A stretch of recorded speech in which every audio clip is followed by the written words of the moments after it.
x to the n. And then I pulled the negative out of this one also, so that's going to be plus. And then what? This thing, right? So negative 2 to the n, x to the n. Do y'all see how that works? It's almost like if I distributed the summation through to each of these, I would get back that, right? Do y'all see that? And now, what do both of these terms have in common? An x to the n, right? They both have an x to the n. So I'm going to factor an x to the n out of both of these. Normally when we factor something out, we push it out to the front, don't we? But because it's power series and the way we write power series, I'm going to pull it to the back instead.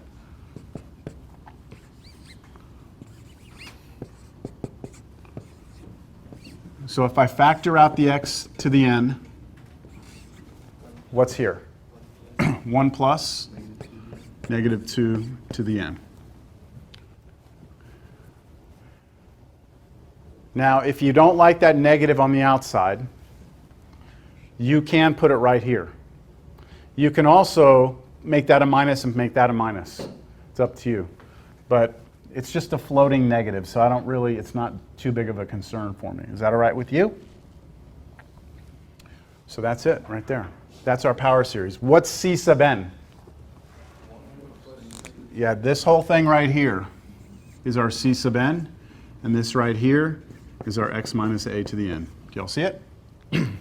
You didn't have that when you had two series. You didn't have, each one of them you could have looked at as having their own C sub n, but your final answer needs to be a single C sub n. All right. Now, just let's write out the first few of these. Let's let n be 0. I have negative, because it's always negative. If n is 0, let's see what we get here. Negative 2 to the 0 is 1. 1 plus 1 would be 2, yes? X to the 0 would be 1. So we should just have minus 2 for the first term. Should what?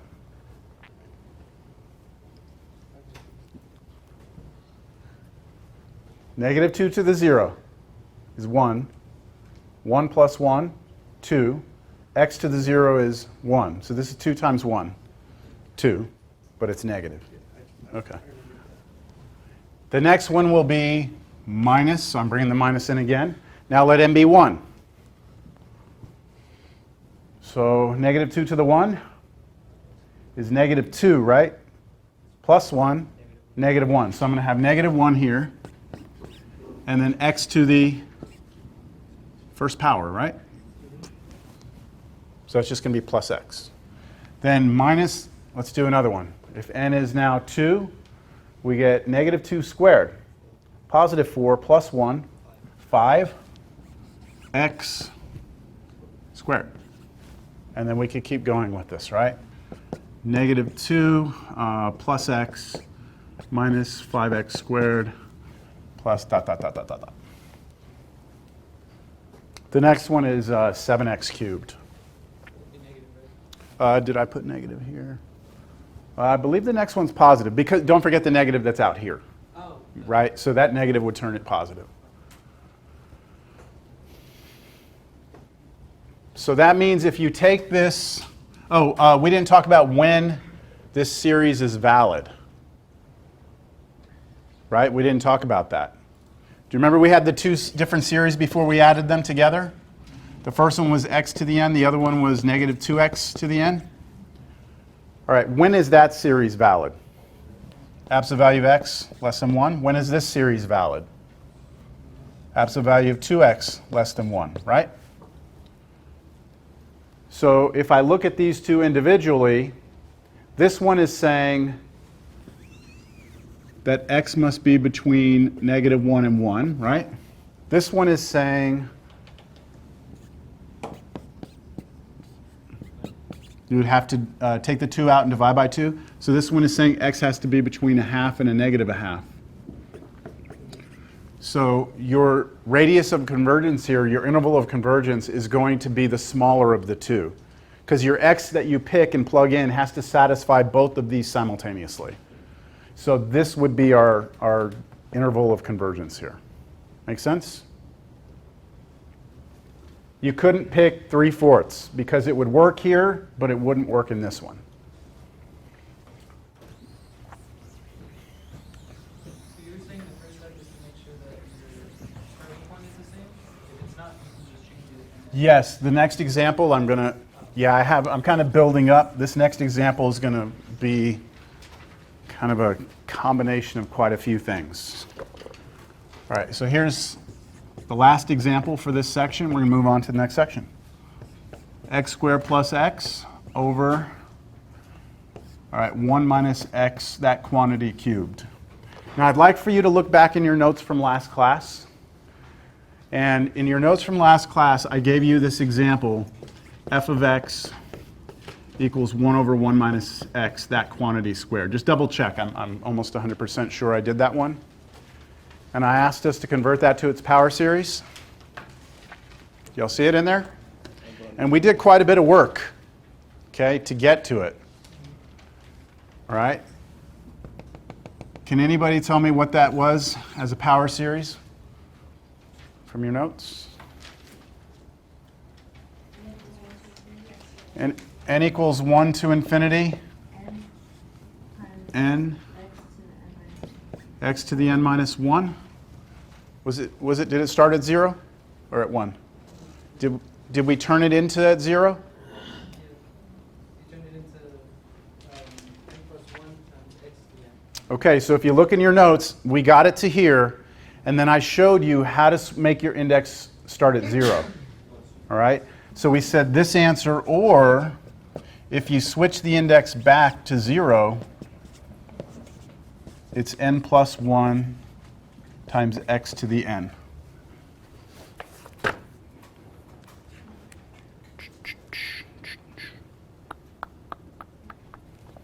Yes? Okay. Keep that in mind. We're going to need this in just a second. So working with that problem up there, here's what I'm going to do. I'm going to first split this into two separate fractions.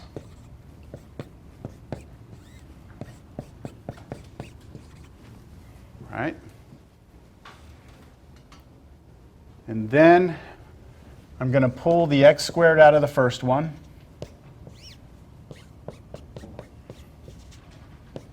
And pull the x out of the second one. That's the exact same expression, right? And now I'm going to investigate this piece right here. It's the same in both, right? I'm feeling pretty good that we're going to be able to get a power series for that expression. The reason why I feel good about that is because we were able to get a power series expression for this one, right? And they're pretty close. This one's 2, that one's 3, so not a huge difference, right? So here's how we'll go about doing that. I need to see how this is connected to that or this. Can you find a relationship between this and one of these? Yeah. What's the relationship? It's just the powers of height. Well, yes, I know, but I mean, I know that this is just a 3 and that's a 2 and that's a 1, yes, but there's more of a relationship that you need to see here. Derivative? It's a derivative. Okay, how? Let's try and figure out how. This is, are you saying this is the derivative of something? No, that's the derivative of the cube. The squared function is derivative of the cube function. That'll be right. I think you're on the right track. It's one or the other, right? Either this is the derivative of this, or somehow this is the integral of that, or something, right? So let's just try it. Let's just take this one. I'm doing scratch work over here. Let's just take this one real quick, the one from last class, and let's just differentiate it real quick and see what we would get, right? I'm going to rewrite it first as 1 minus x to the negative 2, because that's what it means to have that 2 on the bottom, right? Just bring it up as a negative 2. Now differentiate that with chain rule. Cal 1, right? Differentiation, not integration. So The derivative of that would be negative 2 would come out, right? 1 minus x to the negative 3, chain rule, times negative 1. And this is equal to 2, because the negative and negative is positive, 1 minus x, that quantity to the negative 3. And that's 2 times 1 over 1 minus x quantity cubed. So the derivative of this is that, right? And we don't have that exactly. We have this part, right, but we don't have the 2.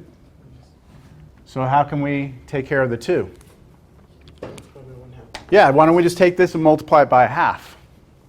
So I'm going to come in here and tweak this. Because I'm off by 2, I'm just going to say, all right, half of the derivative is equal to half of the derivative, which is equal to half times that, right? Which is equal to half times that, which is equal to half times that, which is equal to 1 over 1 minus x cubed, right? All right. So I continue. This was all just side work, thinking through, trying to find the connection between the two. So I would like to pick up on this line right here.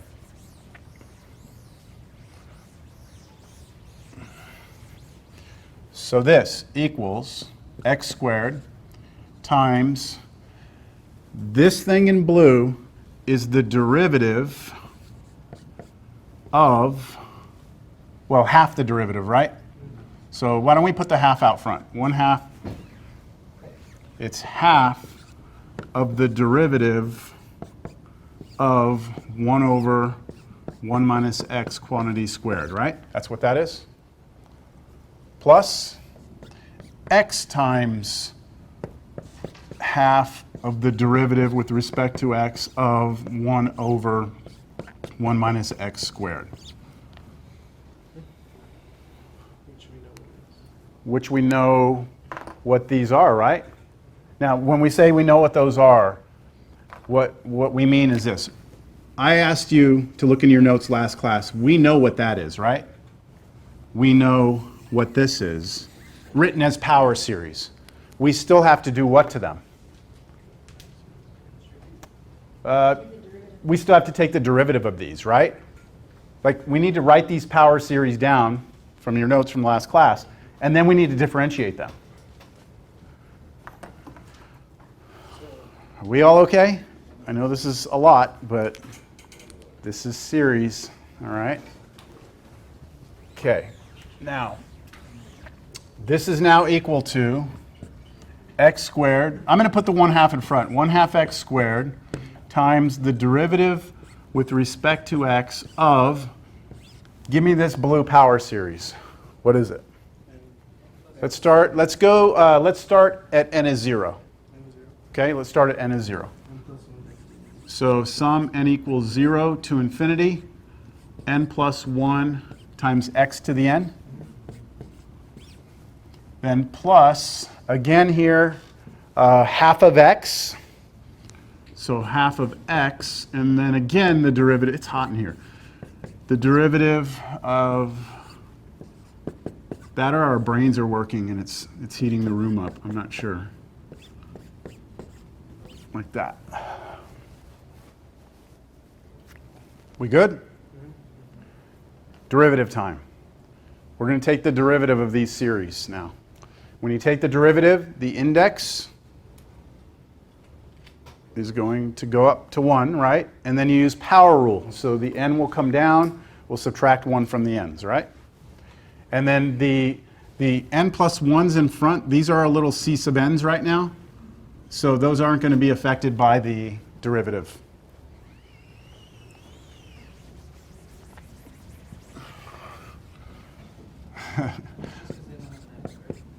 That's right. Mm-hmm. All right, derivative now, we get sum n equals 1 to infinity of n plus 1, x to the n minus 1.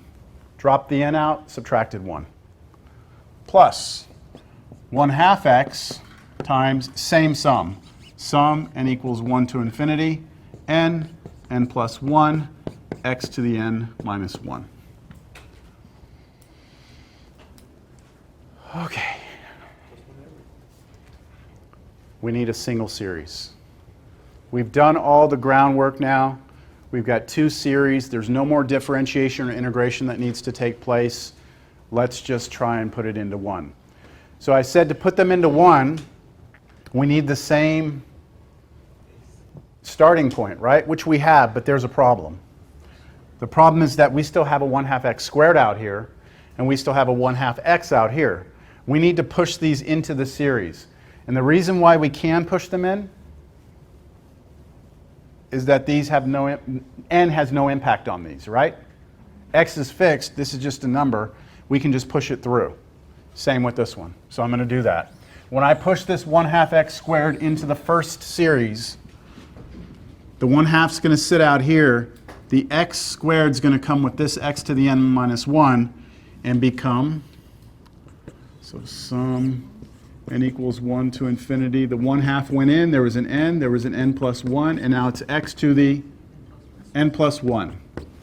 So all you're doing is taking n minus 1 and adding to it 2. Do the same thing on this one.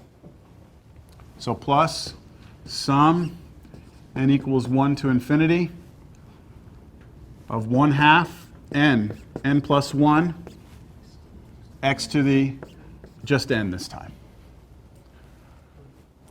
All right.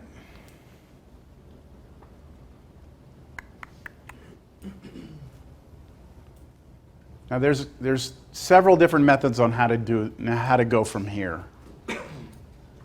I'm going to show you a method that might be a little more tedious, but I think it's better for you to see that you can do this sort of thing with series. All right? I want to add them together. They have the same starting index of 1, which makes me happy. But I know my ultimate goal is to have this thing raised to the n, right? And this one, x to the n, that's okay, but this one is x to the n plus 1, right? I would prefer to have this say x to the n. Because when I put them together, then I could factor it out, couldn't I? Understand that? Okay. So I'm going to force an x to the n on that one. Here's how I'm going to force it. It's going to require I change my index, though. And so what I would really like to have here instead of n is n minus 1. Because if I put n minus 1 right there and put those together, what will that become? Just n, right? Replace that n with n minus 1, and that's what would happen. So just on this series right here, just on this one, everywhere I see an n, I'm going to replace it with n minus 1. And I'm just going to see what I get. All right? Everywhere you see an n, replace it with n minus 1. So you'll have sum. That n gets an n minus 1 to infinity. 1/2. That n becomes n minus 1. N minus 1 plus 1. N.